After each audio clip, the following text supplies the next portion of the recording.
একটা সময় ছিল যখন আমাদের ক্রিকেট মানেই ছিল শুধু পঞ্চপাণ্ডবের ওপর নির্ভরতা। বড় বড় সব দল ভাবত এদের ২-৩ জনকে আউট করতে পারলেই বাংলাদেশ টিম শেষ। কিন্তু সময় বদলেছে।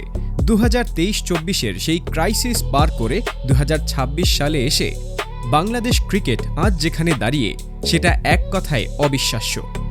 ইয়েস, এখন আমাদের দলে কোনো একজনের ওপর ম্যাচ নির্ভর করে না।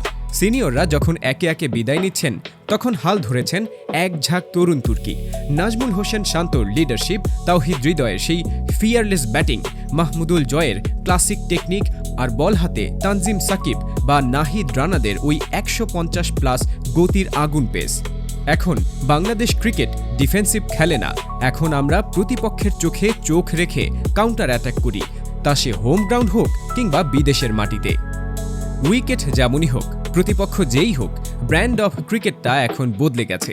এই নতুন ডর ভয়হীন ঢাকাইয়া এবং বেঙ্গল টাইগারদের আটকানোর সাধ্য এখন কারোর নেই। এটা কেবল শুরু, রাজত্ব করা এখনও বাকি। বাংলাদেশ ক্রিকেটের এই নতুন রূপ আপনার কেমন লাগছে?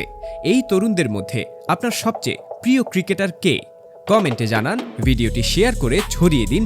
আর বিডি ক্রিকেটের এই গৌরবের সাথে থাকতে পেজটি এখনই ফলো করুন।